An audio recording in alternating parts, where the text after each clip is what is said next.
형상에 대한 말씀 함성 기도와 함성 찬양. 창세기 9장 6절 말씀. 다른 사람의 피를 흘리면 그 사람의 피도 흘릴 것이니 이는 하나님이 자기 형상대로 사람을 지으셨음이니라. 다른 사람의 피를 흘리면 그 사람의 피도 흘릴 것이니 이는 하나님이 자기 형상대로 사람을 지으셨음이니라. 이는 하나님이 자기 형상대로 사람을 지으셨음이니라.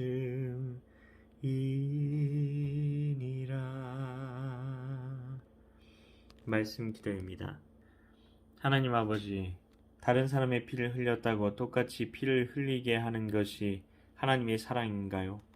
사랑의 하나님이 그렇게 하실 수 있단 말입니까? 너무 지나치신 것 아닌가요? 그 이유가 하나님께서 자기 형상대로 사람을 지으셨기 때문이라뇨. 그건 어떤 잣대도 있는 것이 아니라 날 닮아서 그렇다는 말 아닌가요?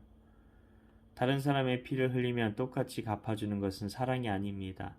그건 공의입니다. 하나님은 사랑의 하나님이시기도 하지만 공의로우신 하나님이시기도 합니다. 이 세상에는 공의로운 하나님이 필요합니다. 죄 때문입니다. 하나님의 공의 때문에 죄에 대한 심판이 있습니다. 물론 인간이 죄를 짓기 전에는 심판이 필요 없었지만요. 그렇기 때문에 사랑의 하나님이 어떻게 똑같이 피를 흘리게 한 자에게 갚아주라고 하실 수 있다는 말이냐는 건 맞는 말입니다.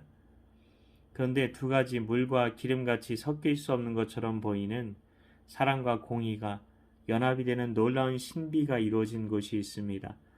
바로 예수 그리스도께서 매달리신 십자가 위에서입니다. 그래서 복음이 신비라고 말하는 것입니다. 사랑과 공의가 손을 잡는 일이 벌어진 것입니다. 예수님 안에서는 사랑과 공의가 완전히 연합되는 놀라운 신비가 펼쳐집니다. 이런 심판에 대한 율법의 말씀들은 그리스도의 십자가의 영광과 신비를 가리키고 있다는 것을 알아야 합니다. 그렇기 때문에 우리는 이런 말씀을 보면서 우리 죄 때문에 십자가에 달리실 수밖에 없었던 예수님을 떠올려야 하는 겁니다.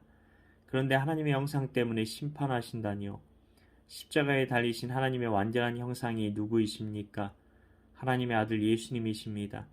하나님의 완전한 형상이신 예수님께서 십자가에 달리심으로 이루시려 하시던 사역이 무엇이었습니까?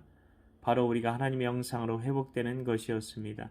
하나님께서는 우리를 하나님의 형상으로 회복시키시려고 십자가에서 완전한 하나님의 형상이신 아들 예수님을 심판하실 수밖에 없었다는 것입니다.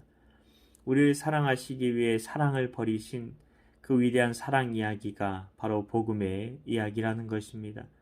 하나님 아버지, 우리가 하나님의 형상으로 회복되게 하시기 위해 아버지께서 자신의 완전한 형상이신 아들 예수님을 십자가에서 버리신 그 위대한 사랑을 다시 한번 목도합니다.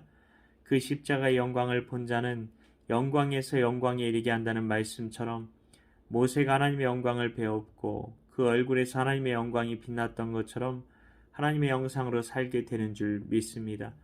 이를 위해 오늘도 말씀 함성 기도와 함성 찬양 가운데 나아가오니 하나님의 형상대로 우리를 빚으사 예수님을 조금이라도 더 닮는 오늘 하루를 살게 하여 주시옵소서. 믿고 감사드리오며 예수님 이름으로 기도하옵나이다. 아멘.